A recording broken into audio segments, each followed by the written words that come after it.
Esto es Aprendamos Juntos. Y hoy vamos a hablar sobre cómo entendemos a la persona que aprende y también, claro, a la que enseña, pero mirándolo desde un lugar un poco distinto, la perspectiva psicosocial. O sea, vamos a meternos a explorar cómo se forma esa personita que está sentada en el aula, ¿no? ¿Qué cosas internas le pasan? Pensá en el deseo, en eso que no manejamos conscientemente, y cómo juega todo lo de afuera, la sociedad, la cultura, bueno, la familia. Tenemos acá unos textos académicos bastante interesantes que, digamos, mezclan ideas del psicoanálisis con teorías sociales para tratar de entender mejor por qué a veces enseñar y aprender se siente tan cuesta arriba. La idea es tratar de desarmar un poco ese nudo, ver cómo la historia personal de cada chico o chica, su entorno y lo que le pasa por dentro se combinan y terminan marcando cómo aprende. Y para que no sea pura teoría, vamos a usar un ejemplo real de una nena en la escuela. Ok, vamos a desglosar esto. El punto de partida es clave. No somos seres aislados, ¿viste? Tipo Robinson Crusoe. Nos hacemos personas siempre en relación con los demás. Y de alguna manera estamos como atados o influenciados por cosas que no siempre vemos. Por un lado, lo inconsciente. Eso que nos mueve desde adentro, sin que nos demos cuenta. Y por otro, bueno, las estructuras sociales, las reglas del juego de la sociedad en la que vivimos. Para entender esto, las fuentes que tenemos nos proponen mirar desde dos ventanas principales. El psicoanálisis, que se enfoca más en ese mundo interno, en el deseo, y las teorías sociales, como las de un sociólogo llamado Bourdieu, que miran cómo nos marca el lugar que ocupamos en la sociedad. Exacto. Y es importante decir que esta mirada choca de frente con la idea más vieja, esa que viene de Descartes, ¿no? Que pensaba al sujeto como pura razón, como si fuéramos totalmente transparentes y conscientes de todo lo que hacemos y pensamos. El psicoanálisis, como bien marcan los textos, mete una cuña ahí. Nos dice que estamos divididos por el inconsciente. O sea, no somos totalmente dueños de lo que pasa en nuestra cabeza. Y esto se conecta muy bien con lo que dice Bourdieu sobre cómo vemos el mundo. A ver, contanos un poco más de eso de Bourdieu. Mencionaste algo llamado hábitus. ¿Qué sería eso, digamos, en criollo? Para que se entienda bien. Buena pregunta. Imagínate que el hábitus son como unos lentes invisibles que llevamos puestos. Esos lentes se fueron formando a lo largo de toda nuestra vida, con nuestras experiencias, en nuestra familia, en nuestro barrio, bueno, según nuestra posición social. Son un conjunto de costumbres, de formas de ver las cosas, de sentir que es lo normal, que es lo posible para nosotros. No es algo que pensemos activamente, tipo, ahora me pongo los lentes del hábitus, Claro. sino que es algo incorporado, hecho carne, ¿entendés? Que guía cómo actuamos y percibimos casi sin darnos cuenta. Es como nuestro sentido práctico del mundo, pero moldeado socialmente. Clarísimo. Como una especie de piloto automático social que se nos instala sin que nos demos cuenta. Algo así, sí. Un piloto automático que nos hace sentir más cómodos en ciertos ambientes que en otros, que nos hace valorar ciertas cosas y no otras. Y que, claro, no es igual para todos, porque depende de la historia y el lugar social de cada uno. Y si llevamos esto a la escuela, entonces la escuela no es solamente un edificio donde se aprenden matemáticas y lengua. Es mucho más. Uno de los textos que tenemos, de Gómez, dice que la escuela es un lugar fundamental donde se fabrican subjetividades. O sea, donde aprendamos a vernos a nosotros mismos y al mundo de cierta manera, donde nos conectamos con nuestros deseos de futuro, con lo que queremos ser. Y acá engancha perfecto otra idea, creo que de Sarah Payne, que dice que, bueno, que no podemos separar el deseo de aprender del conocimiento en sí. Porque mientras aprendemos, también nos estamos formando como personas. Exacto. Aprender nos transforma, nos constituye. No podemos entender cómo aprende alguien si no entendemos cómo se siente, cómo vive, de dónde viene. Todo eso. Para bajar todo esto a tierra, miremos el caso de Carmen, una nena de primaria que analizaron en una escuela usando estas ideas. El equipo juntó un montón de información para entenderla mejor. Les cuento un poco. Carmen vive en una zona periférica. El papá tiene trabajos temporarios inestables. La mamá no sabe leer ni escribir, pero está súper presente, acompaña mucho a Carmen y valora un montón que vaya a la escuela. Es hija única, son de origen boliviano y se mudaron varias veces. Vivieron en Jujuy y ahora están en Córdoba, donde no tienen familia ni amigos cerca, están bastante solos. ¿Cómo es Carmen en la escuela? Bueno, habla poquito y nada. En los recreos se queda parada cerca de la pared mirando a los otros chicos jugar, pero de lejos. Busca estar pegada a la maestra. Cuando dibuja, hace figuras chiquititas, pero aprieta mucho el lápiz, con fuerza. La letra también es minúscula. Sabe hacer sumas sencillas, pero le cuesta mucho, por ejemplo, usar una regla para medir. Si la maestra le pide que lea en voz alta, se traba, se queda callada. Le encanta plástica, dibujar, pero evita como sea la clase de educación física. Y a la salida, nada de quedarse charlando con compañeros. Corre directo a buscar a la mamá que le espera en la puerta. Este ejemplo de Carmen nos va a servir para ver cómo estas ideas teóricas, que suenan quizás un poco abstractas, en realidad nos ayudan a entender qué le puede estar pasando a un chico o una chica en concreto. Tal cual. Y para analizar estos casos de forma completa, hay un modelo muy interesante que propone Dora Lainó en sus trabajos. Ella dice que para entender bien los procesos de aprendizaje, tenemos que mirar 4 dimensiones que están todo el tiempo conectadas, como las patas de una mesa, ¿viste? Ajá. No podemos entender una sin las otras. Estas son la dimensión subjetiva, lo que le pasa adentro a la persona; la dimensión social, su entorno, su historia; la dimensión cognoscente, cómo piensa, cómo aprende; y la dimensión corporal, cómo usa y siente su cuerpo. Buenísimo. Arranquemos por la dimensión subjetiva entonces. En Carmen, lo que salta a la vista es esa relación tan pegada con la mamá, ser hija única, no tener otros vínculos fuertes cerca, la timidez, el silencio, eso. Exacto. Esta dimensión mira cómo se va armando psíquicamente esa persona, cómo se constituye como alguien con deseos propios. Acá, las ideas del psicoanálisis nos ayudan mucho. Hay un momento clave en el desarrollo, según estas teorías, donde el chico necesita empezar a diferenciarse un poco de esa fusión inicial con la madre, o bueno, quien cumple esa función, para poder entrar al mundo, para poder decir yo soy yo. Claro. Es un proceso simbólico, ojo, no es que se peleen, sino que se empieza a marcar una diferencia necesaria para crecer.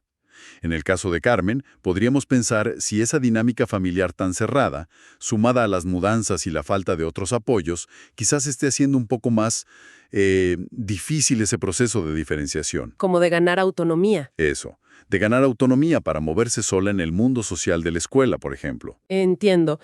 Como si le costara un poco soltarse de ese primer vínculo tan fuerte para explorar otros espacios, ¿no? Podría ser una hipótesis, sí. No es una certeza, claro, pero es una línea para pensar cómo su mundo interno afecta su estar en la escuela. Pasemos a lo social. Acá tenemos varios datos de Carmen. La situación económica ajustada, que la mamá no sepa leer ni escribir. Lo que quizás hace que en casa se manejen códigos distintos a los de la escuela, ¿no? Claro. Las mudanzas que implican empezar de cero, adaptarse a lugares nuevos. Incluso a veces la mirada de algún docente que puede interpretar su silencio como algo cultural. Un estereotipo, sí. Exacto, como los chicos bolivianos son más callados. Pero también está eso que la mamá valora tanto la escuela. Eso es importante. Sí, sí, y eso es importantísimo. Bourdieu llama a eso la ilusio. No es ilusión en el sentido de algo falso, sino en el sentido de creer en el juego.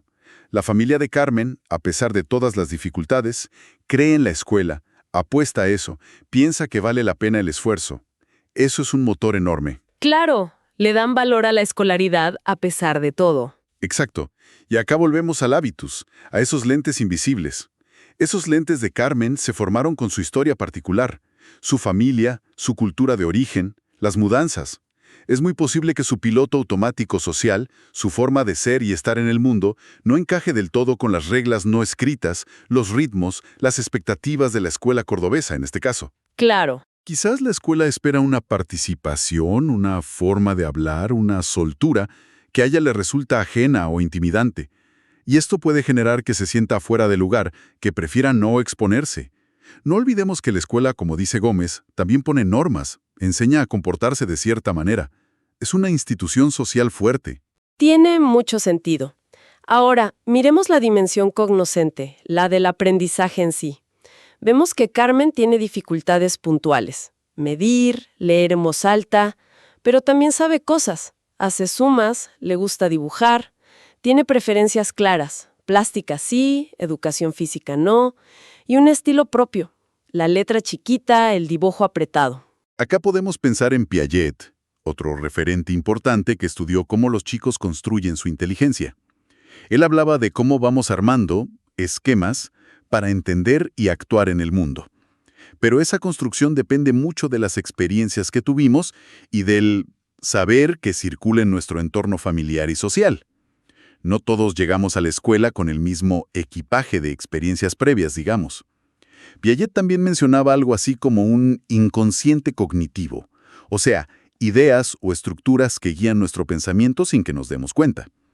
Lo interesante acá es ver cómo lo subjetivo, la timidez de Carmen, su posible inhibición, y lo social, quizás no tuvo tantas oportunidades de jugar con reglas como otros chicos o de usar ciertos materiales, se meten de lleno en lo cognitivo. Ah, claro, cabeza, como se dice a veces, sino que hay otras cosas jugando ahí que le impiden quizá mostrar lo que sabe o animarse a probar, ¿no? Exactamente.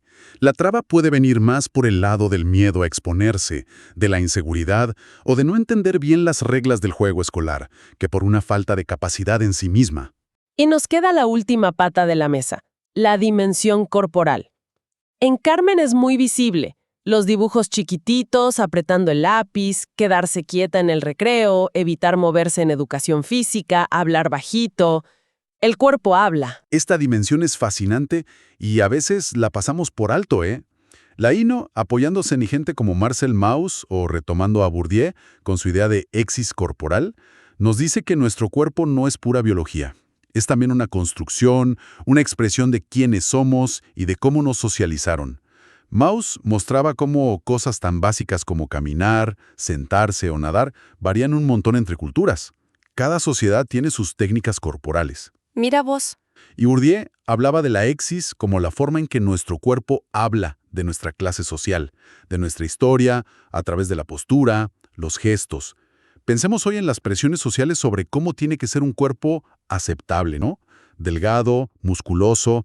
El cuerpo es social totalmente. Claro, como si el cuerpo contara una historia también, sin palabras. Juegos o en el deporte, puede leerse como otra forma en que se manifiesta su timidez, su posible sensación de no encajar, su dificultad para habitar el espacio escolar con comodidad y confianza. Su cuerpo está expresando lo que le pasa en las otras dimensiones. Entonces, ¿qué significa todo esto? Si juntamos todas las piezas, lo que queda claro es que aprender no es solo cosa de la cabeza. Involucra todo, lo que sentimos, de dónde venimos, cómo pensamos y hasta cómo nos paramos en el mundo. El caso de Carmen es un ejemplo perfecto de cómo todo esto se mezcla de una forma única en cada persona. La Piageno lo llama una singular combinatoria. No podemos entender por qué a Carmen le cuesta leer en voz alta mirando solo si sabe o no las letras. Tenemos que mirar la película completa. Exactamente esa es la idea central. La singular combinatoria. Lo que vivimos, las huellas que nos dejan las experiencias, bueno, todo eso arma una forma particular de ser y estar en el mundo para cada uno. Hay otro concepto interesante de Habermas, que retoma a Goffman, que es la acción dramatúrgica. Pénsalo como que en cada interacción social estamos un poco actuando, presentando una versión de nosotros mismos. ¿Como en un escenario? Claro, y esa actuación está guionada por nuestra historia, por cómo nos sentimos subjetivamente. Como si cada uno tuviera su propio personaje basado en su vida. Tiene sentido. En Carmen no es falta de capacidad, es una red compleja de factores internos y externos que se manifiestan de esa manera particular. Y eso es clave para los docentes, para cualquiera que trabaje en educación. Implica dejar de lado esa idea de que el alumno es una cabeza vacía que hay que llenar o un objeto a observar. Aprender es un encuentro entre personas, con sus historias, sus miedos, sus deseos. Se trata de poder mirar más allá de la nota o el comportamiento y tratar de entender qué hay detrás, reconocer esa singularidad de cada uno, fomentar un intercambio real. Social, cómo piensa y cómo vive su cuerpo, sabiendo que todo eso está jugando junto todo el tiempo de una manera única y repetible. Y como para dejar picando una idea final, ¿no? Los textos que usamos también nos recuerdan que la forma de entender qué es ser una persona, qué es un sujeto, fue cambiando mucho a lo largo de la historia.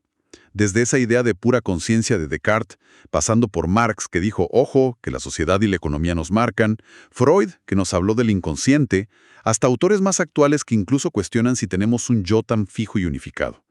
Una pregunta que podríamos hacernos para seguir pensando es, ¿cómo todo lo que vivimos hoy, la tecnología digital por todos lados, las redes sociales, las familias que cambian, la velocidad de todo, está transformando la manera en que nos formamos como personas, como sujetos?